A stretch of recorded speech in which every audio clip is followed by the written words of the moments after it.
Nata e 29. Disa nga cilësitë e profetit. Tani oj, bia ime, që mbarova së treguar e shkurtazi për jetën e profetit ton të dashur, Muhamedit a.s. e shoh të arsyeshme që të flas sonte për disa nga cilësitë dhe sjelljet e profetit.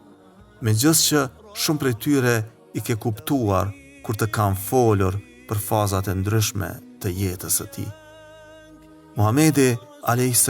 ishte shumë i pastër, si në trup, ashtu edhe në sjellje dhe në të folur. Do me thënë, kur nuk përdorte fjalë të ashpra, nuk shante, as mallkonte. Gjithnjë i lante duart, para dhe pas bukës. Dhëmbët i pastronte sa herë që falej dhe pas çdo ushqimi. Prandaj profeti ka thënë, pastërtia është njëra nga bazat e besimit.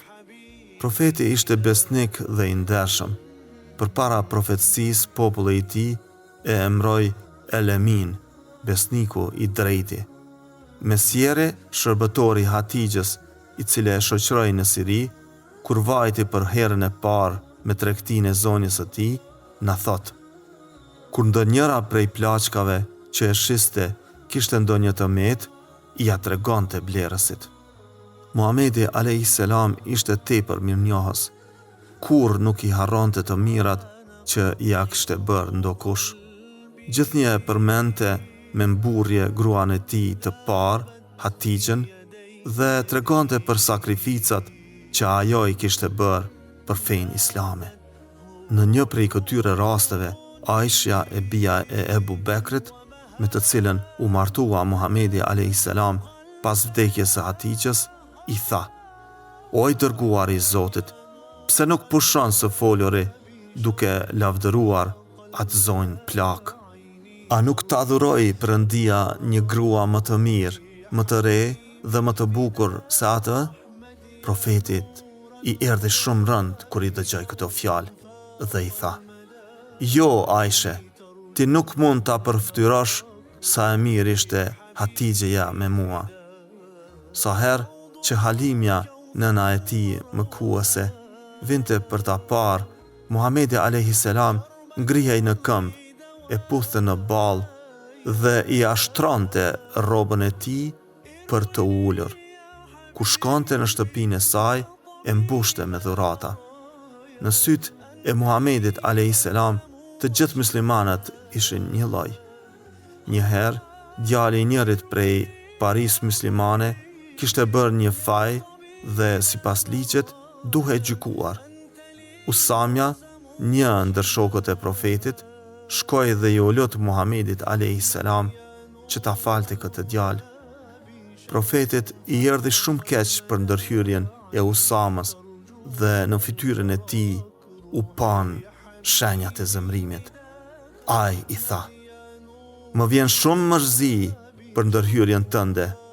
Shumë popull kanë humbur sepse ata që ishin përgjegjës i favorizonin individët e pasur dhe me pozita të larta, duke e shtypur dhe duke e munduar klasën e varfër.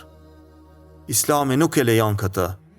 Unë, padyshim, nuk do të bëj atë që po kërkon prej meje.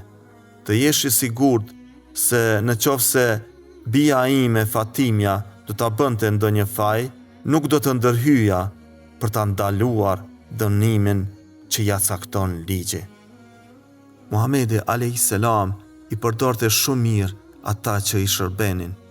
Enesi radiallahu anhu thot: i kam shërbyer 10 vjet profetit, por asnjëherë nuk më qortoi kur bëra ndonjë gabim dhe as më tha pse nuk e bëre këtë për ndonjë send që kisha harruar ta bëja. Profeti e kishte zakon të i vizitonte të sëmurët, pa dallim, musliman ose jo musliman, të varfër ose të pasur. Tregohet se një herë vajti ta vizitonte një grua të varfër izraelite dhe i dha kuraj me fjalë të mira që t'i duronte vuajtjet.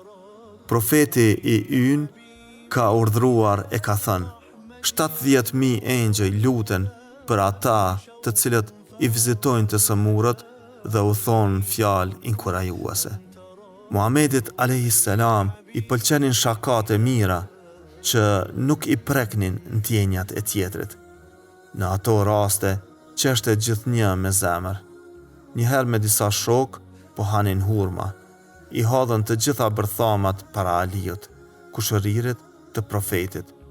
Duke bërë më shenjë nga Aliu, Muhamedi a.s. tha: "Ai i ka ngrënë të tëra hurmat." Aliu në fillim u skuq, por pastaj tha: "Unë i kam ngrënë vetëm hurmat, kurse ju të tjerët nuk i keni ngrënë vetëm hurmat, por i keni gëlltitur edhe bërthamat." Të gjithë qeshen nga kjo përgjigje e mençur e Aliut. Në një rast tjetër, Muhamedin a.s. e vizitoi një plak, e cila e pyeti se si do të mund të hynte në xhenet. Muhamedi a.s. i tha: "Plakat nuk hyjnë në xhenet." Kur pa dëshprimin e plakës, për ta qetësuar, shtoi: "Kur ti të hysh në xhenet, do të bëhesh e re." Profeti i donte shumë fëqinjët. Sa herë që gatuej në shtëpinë e tij ndonjë gjellë e posaçme, do t'u dërgonte edhe fëqinjëve të vet. Muhamedi a.s. shpesh shkonte në treg dhe blinte plaçka për fëqinjët, sidomos për gratë e veja, dhe u amilte baktit atyre që kishin fëmijë dhe nuk kishin kohë. Në një rast, Muhamedi a.s. ka urdhëruar e ka thënë: "Nuk është besimtar i vërtet ai që nuk sillet mirë dhe u bën keq fëqinjëve." Muhamedi a.s. ishte shumë i përmbajtur. Kur vente në ndonjë mbledhje, nuk lejonte që të i lirohej kryet e vendit, por ulej aty ku kishte vend të lirë. Nuk lejonte të i puthej dora, sepse thoshte se ky është një zakon i huaj. Profeti ishte shumë shpirtfalës, gjë këtë që e pan kur e pushtoi Mekën. Por këtu do të na tregoj një ngjarje tjetër që i ndodhi Muhamedit a.s. ndër ngjarjet të shumta të tilla. Njëherë profeti ishte shtrirë vetëm e po flinte në hije në një pemë. Kur i hapi sytë, e pa mbi kokën e vet një beduin, i cili e kishte nxjerrë shpatën nga këllëfi dhe i tha: "O Muhammed, kush do të shpëtoj tashti nga shpata ime?" Profeti, pa u tronditur, i u përgjigj: "Zoti." Po sa e tha Muhamedi a.s. këtë fjalë, beduinit i shpëtoi shpata nga dora. E mori Muhamedi a.s. e i tha: "Kush do të shpëtoj ty tashti nga duart e mia?" Beduini i u lut Muhamedit a.s. që ta falte. Profeti e fali dhe e la të shkonte pa e dënuar. Kur u kthye beduini te njerëzit e vet, u tha: "Unë e kam takuar Muhamedin, i cili ishte njeriu më i sjellshëm dhe më shpirtfalës se kushdo." Kontrollimi i vetvetes ishte njëra prej cilësive më dalluese të profetit. Tregohet se si njëherë një hebrej i kërkoi një borxh në një mënyrë të rrept. Aty pranë u ndodhi Omeri, i cili menjëherë nxorri shpatën e deshi t'i ja priste kokën. Muhamedi a.s. e ndaloi duke i thënë: "Do të ishte më mirë, o Omer, sikur ta këshilloje këtë njeri që ta kërkonte borxhin në një mënyrë më të mirë, e mua të më flasësh se nuk kam paguar borxhin me kohë." Natyrisht, borxhi u pagua dhe hebreu që atë ditë e pranoi fenë islame. Fatime, oj bija ime, sjelljet e profetit ishin shumë fisnike dhe do të na duheshin javë të tëra për të i numruar. Unë po mjaftohem me kaq.